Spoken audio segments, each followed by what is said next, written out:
best friends. But Cooper, Sephiroth, and Dr. Wily always smiley, but my thoughts are red just like my eyes be on.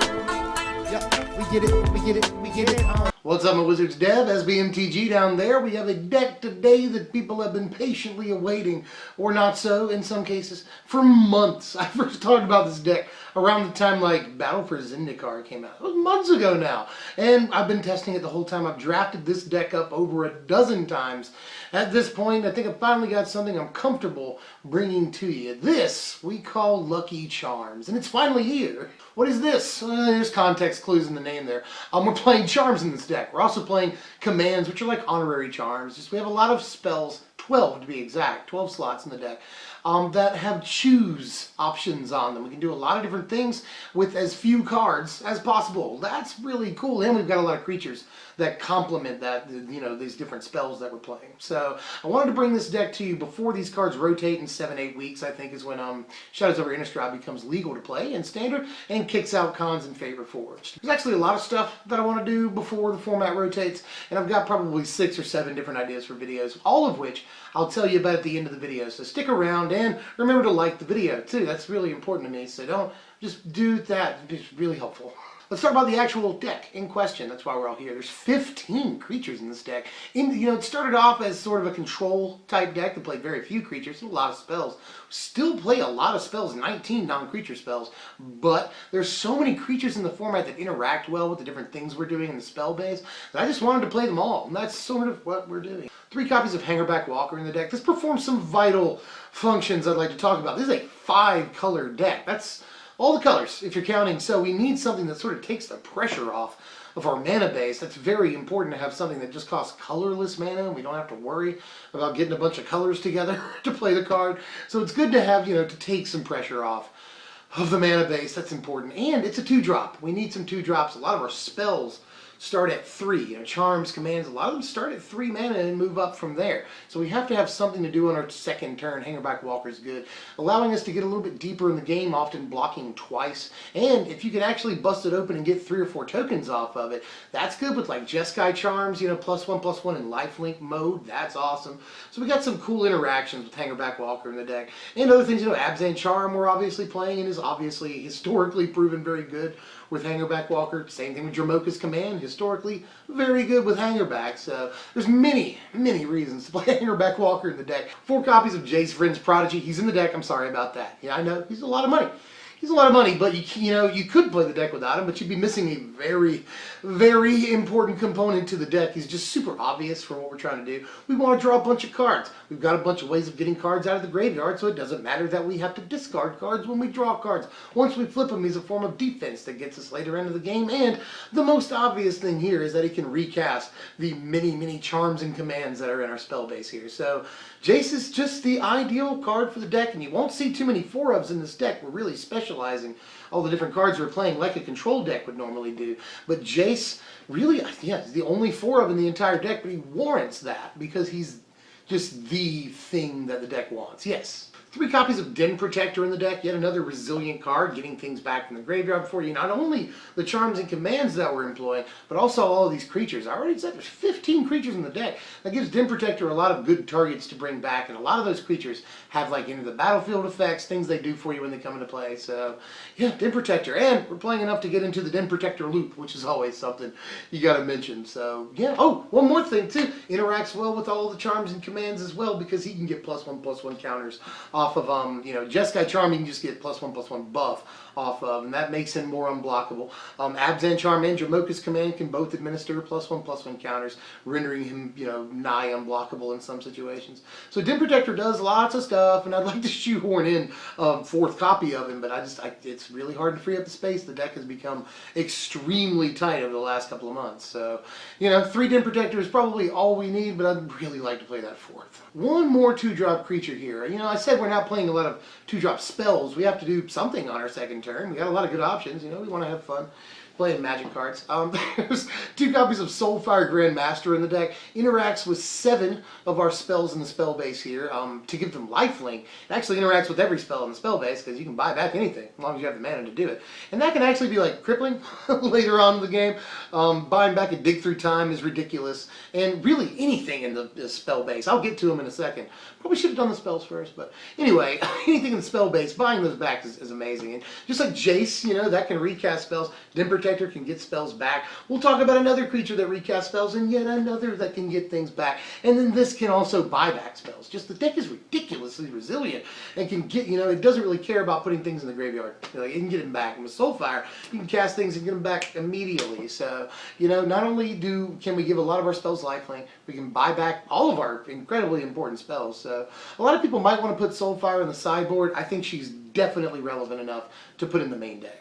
I want to finish up the creatures by talking about 3 dudes that are all way bigger than the guys I've already talked about, each of which we're playing 1 copy of here. But they're all integral to the deck, they're all win conditions, and they all do stuff that's very important for us. We're playing 1 copy of Goblin Dark-Dwellers in the deck to start off that sequence. Goblin Dark-Dwellers, good win condition, has menace, that's a form of evasion, but mostly this is going to be recasting like Abzan Charms and Crackling Dooms for you all freaking day. The card is just amazing. I like to play 2, but I'm not sure that red is supported well enough in the mana base, to be honest with you, to be really comfortable playing 2 copies. I don't mind playing the 1. But when this recast, you know, can recast almost anything in the entire spell base. Can't recast Ojutai's Command, Murderous Cut, or Dig Through Time. It can get everything else. Everything else is pretty relevant. You know, recasting Abzan Charm is pretty dope. So, and Crackling Doom, you know, Dromoka's Command, Jeskai Charm. There's a lot of stuff. So Goblin Dark-Dwellers, at least the 1 copy. The card is ridiculous. I'm playing 1 copy of Ojutai in the deck because why not? He's a big old flying hexproof card advantage generating dragon, man. And I'm gonna play him, you know. We're playing the colors. We need a decent win condition. We have a couple of them, but this is just the best win condition maybe in the entire format. Generates card advantage. Just the one. Let's do it. In the last one of creature here, in the last creature actually, just a one of Tasigur, which again I could see playing 2 copies of this. To be honest, I don't know where to put the space. This Tasigur's a good win condition in of himself, you know, big body, that's good. You can often cast him for the 1 mana. We're playing a lot of fetch lands and spells and stuff in the deck. And he'll let you get back the stuff you've cast. There's just no yes to Tasigur. Why would you not play Tasigur? We're really going to miss you, buddy. Into the spells here, 19 of them. That's kind of a lot, but you know, spells are what makes the deck Lucky Charms. As far as actual charms go, let's just talk about those. We're playing 2 copies of Jeskai Charm and 3 copies of Abzan Charm in the deck. Jeskai Charm is amazing with Soulfire Grand Master. I think the format has taught us that at this point. Also, Jeskai Charm really good with Hangarback Walker tokens. Already mentioned that. And we're playing a bunch of creatures in the deck, so just that last mode is good in and of itself, not to mention it's a form of removal, good tempo removal on top of that. So yeah, just everything about Jeskai Charm, why would we not play that? And then Abzan Charm, I could say the same thing. Removes huge dudes forever, exiling them. Puts counters on Hangarback Walker, Den Protector, and really any other creatures that we're playing that we might want to do that with. And draws cards, so, which is something the deck also wants to do a lot. So these are just the 2 best charms in the entire format, sort of hands down. They're leagues above the other charms. Here's the commands in the deck. I'm going to lump those all together too, and I'll go to the graphic for that. There's 3 copies of Dromoka's Command, 2 copies of Kolaghan's Command, and 2 copies of Ojutai's Command. Ojutai's Command gets back both Jace and Soulfire Grand Master, and Jeskai Black, that's proven to be absolutely ridiculously just crippling for a lot of decks, especially considering we'll get back one of those 2 creatures and do something else. Often we'll be countering one of their guys. The ability to, against mid-range or even aggro decks, counter a creature on turn 4 and gain 4 life back is great. Against mid-range, you'll be countering a guy drawing a card. That card advantage is very important. So just extremely versatile options on Ojutai's Command. And it's just everything about that card's good. Same thing with Kolaghan's Command. This can get back a lot of stuff. It's really good with Soulfire Grand Master. Obviously, it's the lifelink clause is fulfilled there. Lots of relevant creatures that have enter the battlefield effects. I've already talked about that in the deck. So getting back creatures to your hand and then casting them can be amazing if you're getting back like a Dark-Dwellers or something. That seems good. And then Hangarbacks too. You know, once they bust a Hangarback, you can get it back with the Kolaghan's Command and play it for even bigger than you had it the first time. So, and you know, obviously I haven't talked about busting artifacts is good. in this format. Hangarback Walker exists, as does, Hedron Archive, that's around. And making them discard is good against control, which we're already fairly good against because of all of our resiliency. So Kolaghan's command is a must play, and then Dromoka's command, again, that's a good main deck way of dealing with enchantments. It's good with Hangarback Walker, it's good with Dim Protector, it's removal, which we need in the deck. Just all three of these commands are key cards in the format right now, and we can play them in the same deck together, and there's a lot of different creatures that they interact with well in the deck. So really, these are sort of, even more than the charms, the backbone of the deck. Into stuff that's not charms and commands, 3 copies of Crackling Doom, the card that I might miss the most when it leaves the format. Just Crackling Doom is better than it's ever been right now. Sure, Anafenza, Siege Rhino, big creatures that are still in the format and will get hit often by Crackling Doom. But there's also now in this format Big Eldrazi from, Ulamog to Kozilek all the way on down to like Reality Smasher and Thought-Knot Seer, which Crackling Doom will hit, all of those often. So Crackling Doom better really than ever, and it's always been an important card in the format. So yes, Crackling Doom, play as many of those as you can. And I was able to fit 3 copies, and I really wouldn't blame you playing 4. Just 1 rogue copy of Murderous Cut in the deck. We need all the removal we can get. This is a really good piece that we can play for 1 mana as early as turn 4 some of the time. So yeah, Murderous Cut, I'd again like to put 2 copies even of that because we don't have a lot of cards with Delve in the deck. I feel like we've got extra slots for those, but again, super tight deck list, and we are running a lot of removal sort of in our spell base anyway, so it's not as necessary, but Murderous Cut is just always good to find room for. It's like Jello. And 3 copies of Dig Through Time to finish off the main deck here. Dig Through Time is probably the thing I'm actually going to miss the most when it rotates because it more or less leaves magic. You can play 1 copy in Vintage and you can play 1 copy obviously in your EDH Commander deck. But aside from that, once it leaves Standard, it obviously won't be in Standard, it'll be banned in Modern, it's banned in Legacy. So the card is pretty much just gone from Magic after it rotates. And that's like really sad because the card is just fantastic. It's just for Standard, it seems amazing. This is one of the only times we've ever been able to say, like, this card is banned in Eternal formats, but we can play it in Standard. It's super powerful in this deck, just the best way of finding options. All of our cards have good options on them, and this is a way of finding options at instant speed for very, very cheap. So Dig Through Time is just, again, a must play, and if you want to find room to make 4 copies, can't blame you. 26 lands in the deck, and I swear the mana base is the hardest part of building the deck. 5-color deck, even though we have all the options for a mana base for that, it can be hard to tweak and figure out what you need the right ratio of for the different sort of colors that you're playing. So what we ended up with 19 white sources, 17 blue sources, 12 black sources, 12 red sources, and 11 green sources. And that 1 Shambling Vent is more important than it looks. Alongside the Mystic Monastery, playing that 1 tri-land actually helps a lot.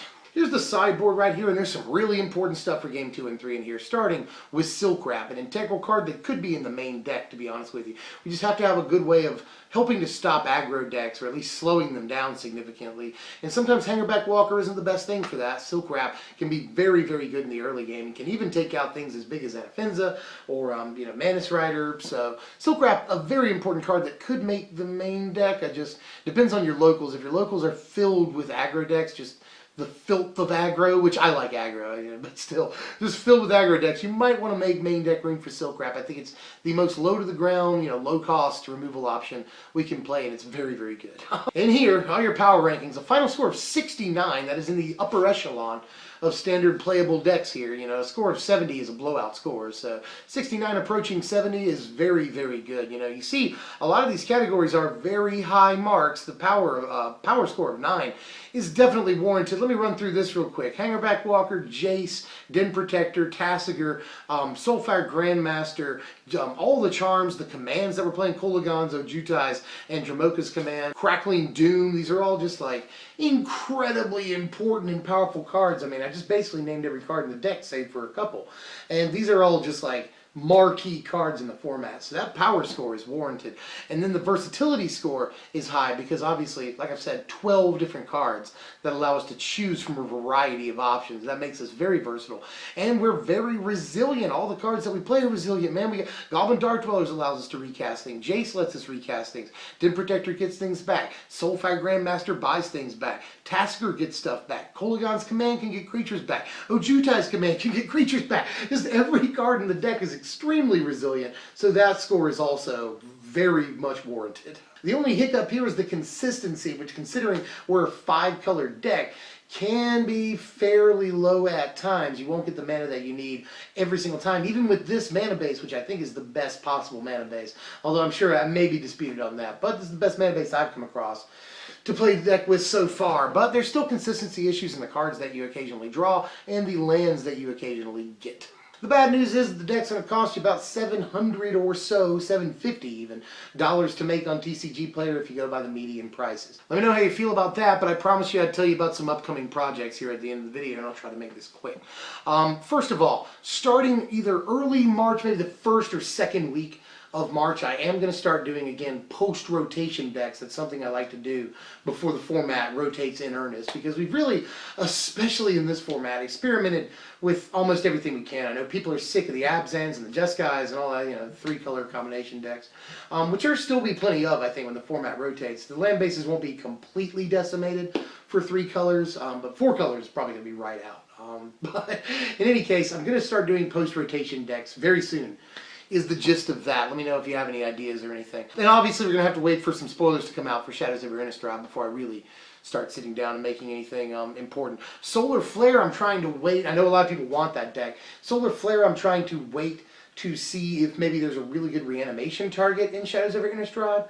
And there likely will be. It's probably going to be a graveyard-focused set. We've already seen that it definitely is. So and that set's got Madness in it, so there's going to be good discard outlets and, good Madness cards. So I'm going to maybe hold back and see if Solar Flare is more viable. And I think it's good now, but more viable when we get some options out of Shadows.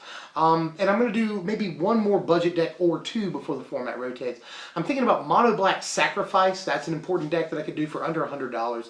And then Mono Blue Midrange I could do for as low as $50 or maybe even lower dollars. And I think Mono Blue Midrange is a really good deck in the format. So let me know how you feel about that. Also got the Farewell to Tarkir blocker. Just really cons in favor Forge.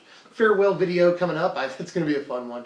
And then finally, I'm pretty sure that's the last one. Yeah. Somebody suggested I do my top 10 standard decks ever of all time, and I'm looking into doing that right now. So let me know if you're hyped for that in any way. And I will see you guys next time. Don't forget to like, share, comment, and subscribe. Helps out the channel a lot when you do any of those YouTube things. That's why the YouTubers always ask you to do those things. My name's Deb from SBMTG. Thanks for watching, my wizards.